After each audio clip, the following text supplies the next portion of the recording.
Constitution, as our founding fathers have all agreed unanimously upon, is that you go to those who wrote it. And what do they mean by that? It's called original intent. It's never supposed to be lost from the Declaration of Independence of the United States Constitution. That's where we also have the Federalist letters and papers and etc., right? Now, the original intent, that means you go to the literature that was written by the founding fathers. All of our founding fathers said that each and every person has the right to arm themselves. Where in the Constitution? So why is...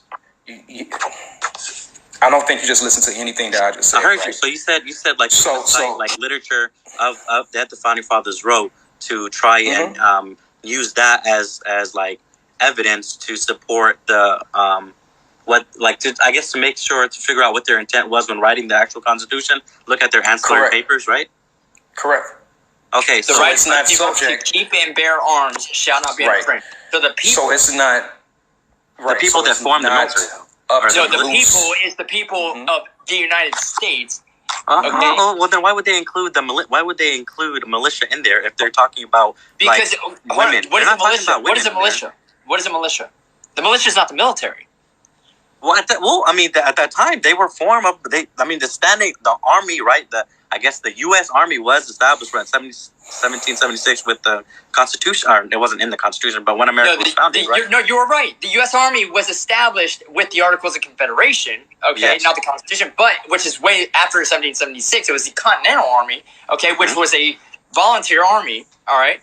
And a lot of that was made up of the militia, which was the ordinary citizens of just like the Confederate Army, right? We didn't have a Southern Army before that. We had state militia. We had state military, right? The way it was formed.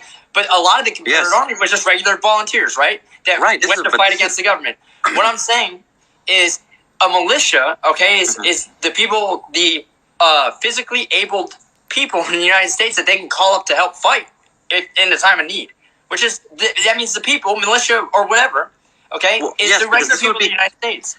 Right. This would be comparable to by those same definitions that we see from reading papers and looking at what context militia is used for. It would be equivalent to like the National Guard today, which is still the military. It's just not. They don't have to obey the orders of the president necessarily. I mean, I guess not at all. Really, honestly, the government has. The president can. It's not violating state sovereignty either, because he can basically assume command over all. Well, he has to do martial law for something like that. It has to be something drastic, a drastic measure for that to happen. But I mean, and for any other like normal situation, right? This is what we're talking about when we're speaking about the Second Amendment. This isn't like and I'm prior military, so this isn't like some random schmuck on the street who has an AR.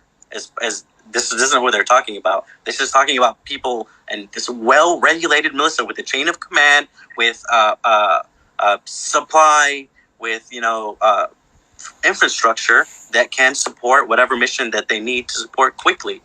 That is the national. Do you have a computer in front of you? Huh? No, I'm in my garage. Do you have a computer in front of you? Anyone?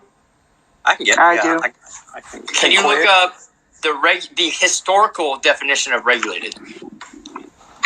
Also, too, I just want to make this point, because when your government becomes tyrannical, who overturns who basically puts your government back in check when it becomes tyrannical? Quit. What's your definition of the